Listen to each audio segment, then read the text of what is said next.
Such was the history of my beloved cottagers. It impressed me deeply. I learned, from the views of social life which it developed, to admire their virtues and to deprecate the vices of mankind. As yet I looked upon crime as a distant evil. Benevolence and generosity were ever present before me, inciting within me a desire to become an actor in the busy scene where so many admirable qualities were called forth and displayed. But in giving an account of the progress of my intellect, I must not omit a circumstance which occurred in the beginning of the month of August of the same year. One night during my accustomed visit to the neighboring wood where I collected my own food and brought home firing for my protectors, I found on the ground a leathern portmanteau containing several articles of dress and some books.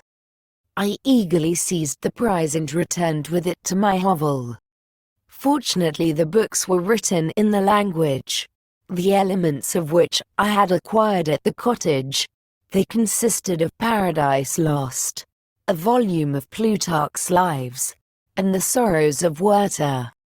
The possession of these treasures gave me extreme delight.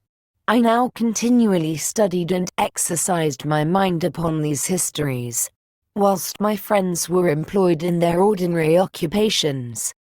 I can hardly describe to you the effect of these books.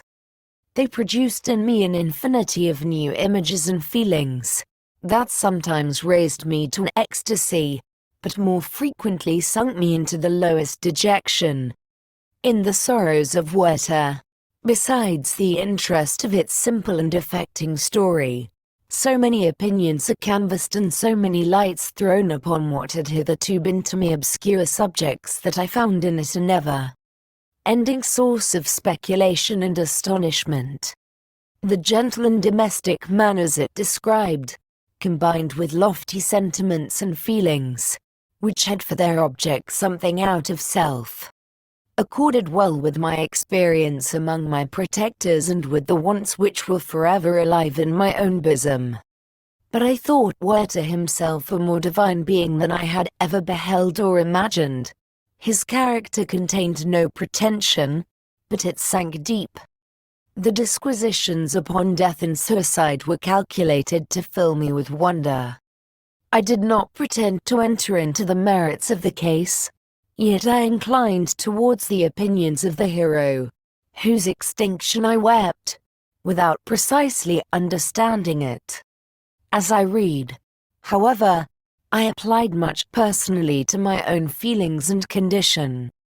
I found myself similar yet at the same time strangely unlike to the beings concerning whom I read and to whose conversation I was a listener. I sympathized with and partly understood them, but I was informed in mind.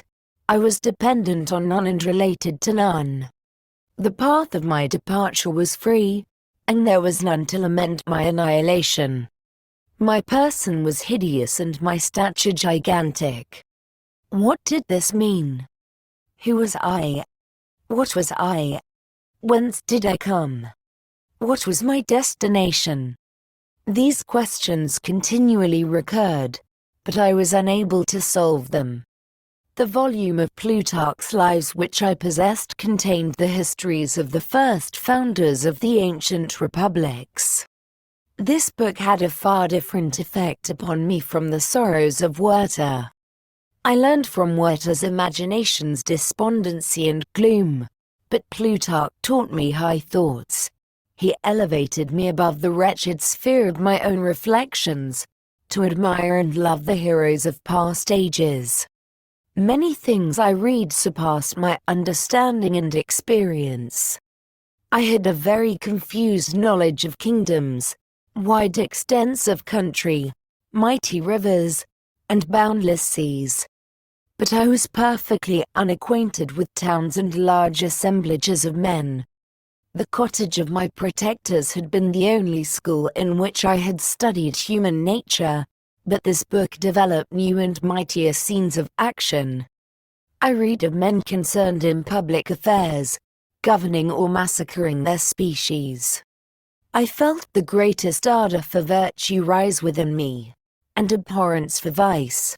As far as I understood the signification of those terms, relative as they were, as I applied them to pleasure and pain alone, induced by these feelings, I was of course led to admire peaceable lawgivers, Numa, Solon, and Lycurgus, in preference to Romulus and Theseus.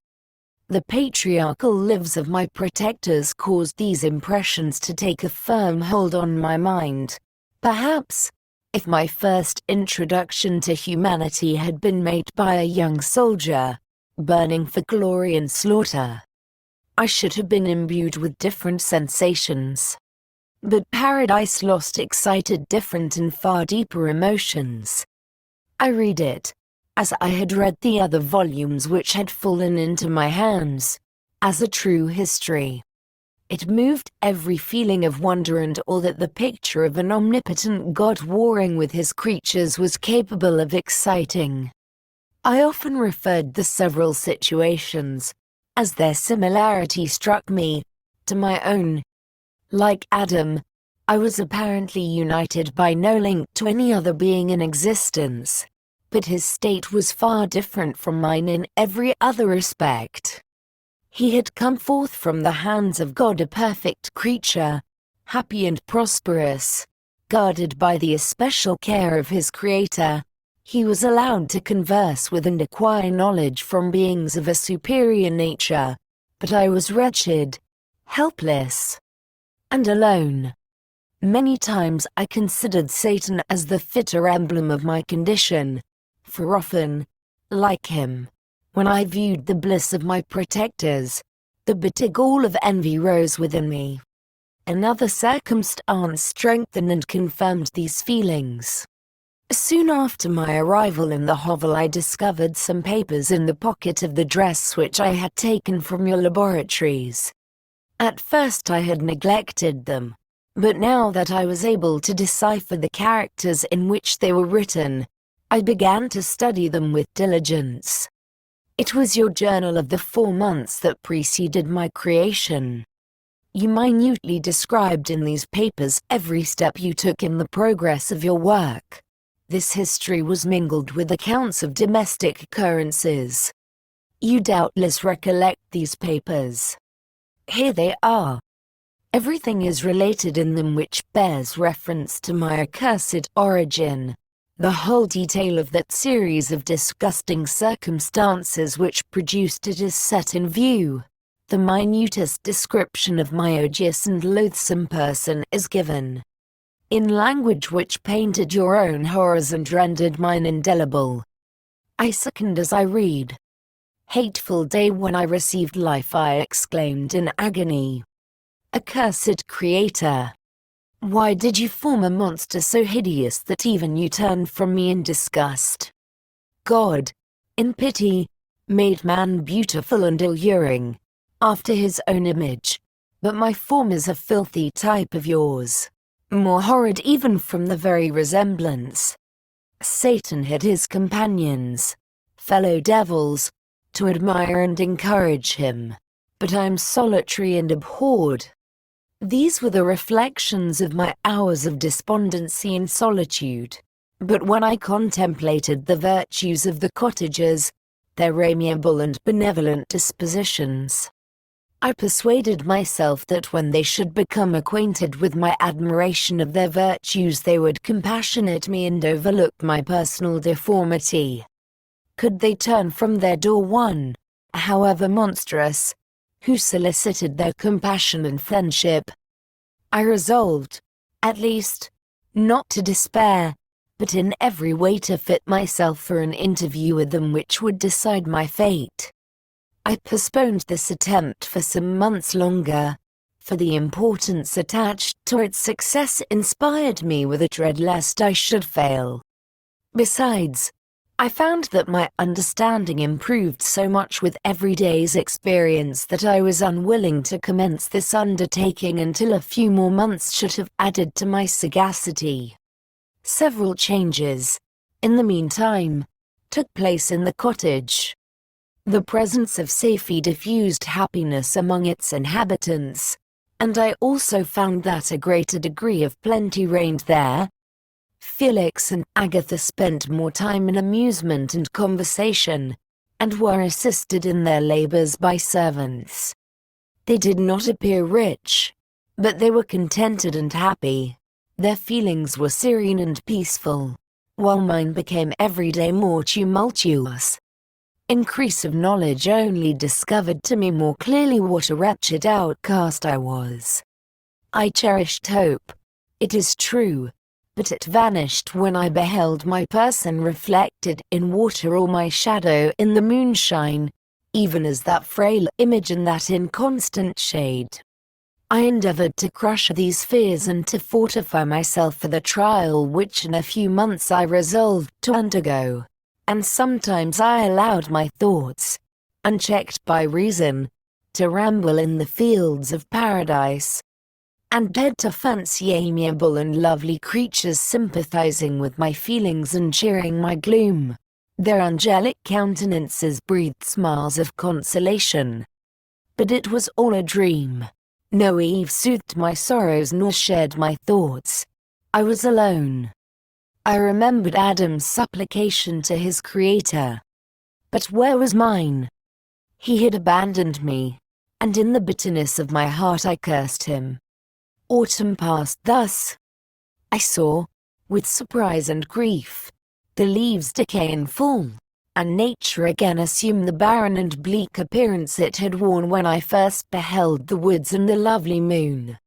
Yet I did not heed the bleakness of the weather. I was better fitted by my conformation for the endurance of cold than heat.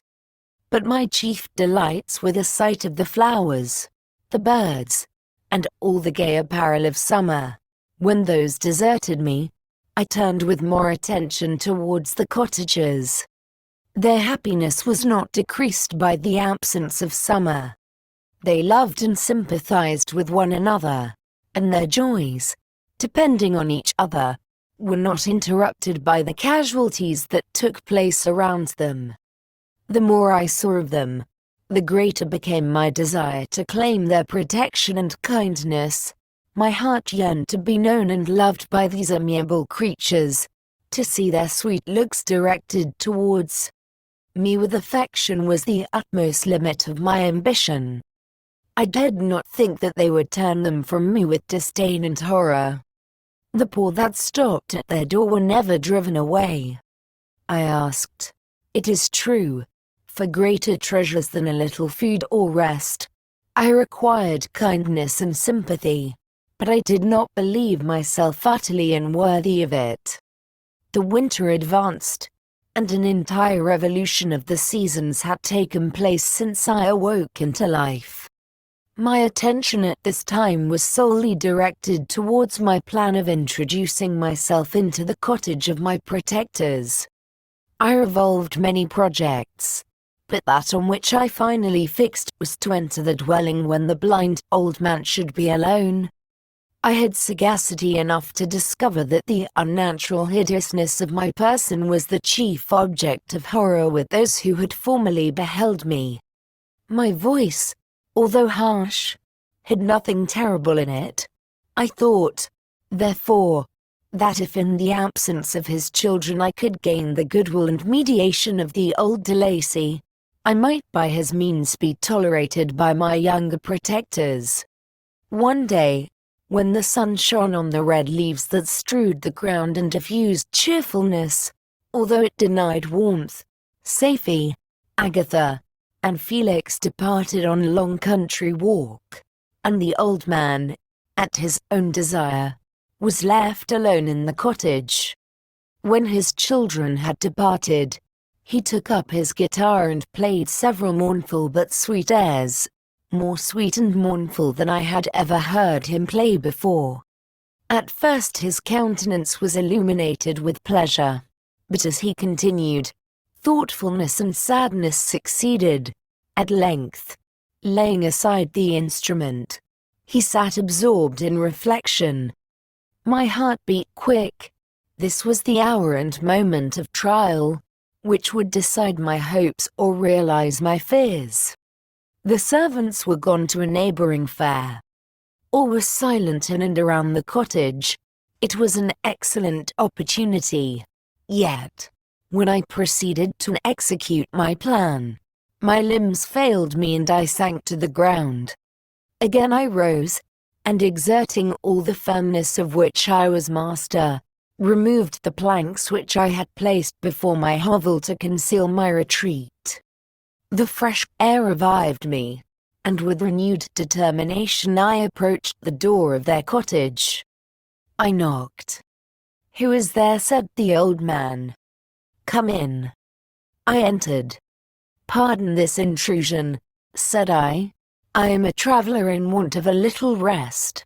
You would greatly oblige me if you would allow me to remain a few minutes before the fire." "Enter," said de Lacy, "and I will try in what manner I can to relieve your wants. But, unfortunately, my children are from home, and as I am blind, I am afraid I shall find it difficult to procure food for you. Do not trouble yourself, my kind host. I have food. It is warmth and rest only that I need." I sat down, and a silence ensued. I knew that every minute was precious to me, yet I remained irresolute in what manner to commence the interview, when the old man addressed me. "By your language, stranger, I suppose you are my countryman. Are you French?" "No, but I was educated by a French family and understand that language only. I am now going to claim the protection of some friends, whom I sincerely love, and of whose favor I have some hopes." "Are they Germans?" "No, they are French. But let us change the subject. I am an unfortunate and deserted creature. I look around and I have no relation or friend upon earth. These amiable people to whom I go have never seen me and know little of me. I am full of fears, for if I fail there, I am an outcast in the world forever. Do not despair. To be friendless is indeed to be unfortunate, but the hearts of men, when unprejudiced by any obvious self-interest, are full of brotherly love and charity. Rely, therefore, on your hopes, and if these friends are good and amiable, do not despair. They are kind, they are the most excellent creatures in the world, but, unfortunately, they are prejudiced against me. I have good dispositions.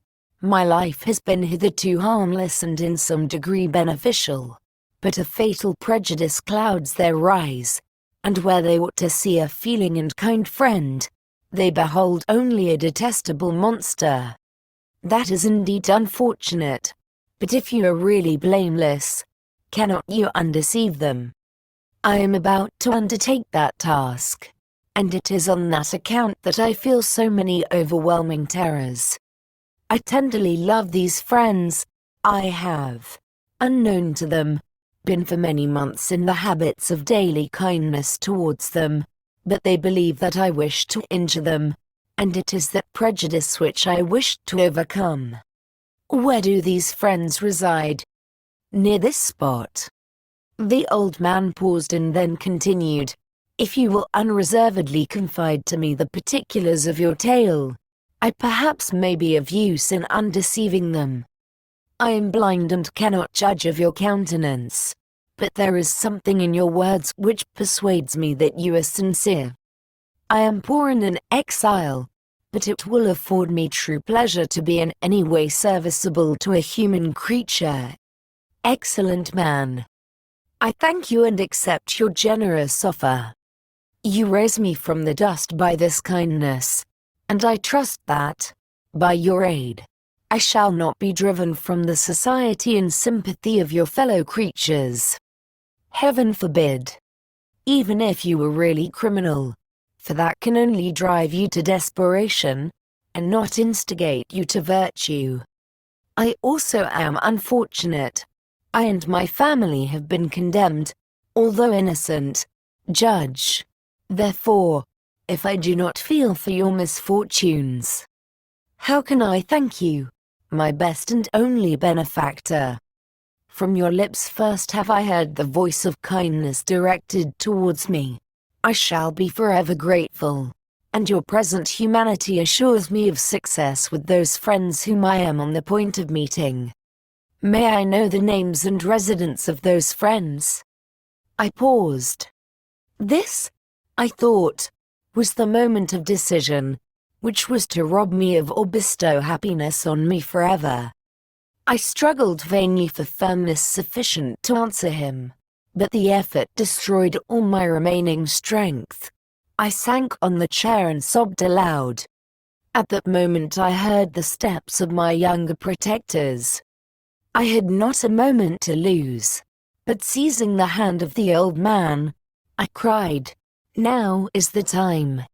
Save and protect me. You and your family are the friends whom I seek. Do not you desert me in the hour of trial." "Great God!" exclaimed the old man. "Who are you?" At that instant the cottage door was opened, and Felix, Safie, and Agatha entered.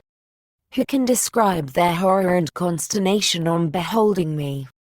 Agatha fainted, and Safie, unable to attend to her friend, rushed out of the cottage. Felix darted forward, and with supernatural force tore me from his father, to whose knees I clung. In a transport of fury, he dashed me to the ground and struck me violently with a stick. I could have torn him limb from limb, as the lion rends the antelope. But my heart sank within me as with bitter sickness, and I refrained. I saw him on the point of repeating his blow, when, overcome by pain and anguish, I quitted the cottage, and in the general tumult escaped unperceived to my hovel.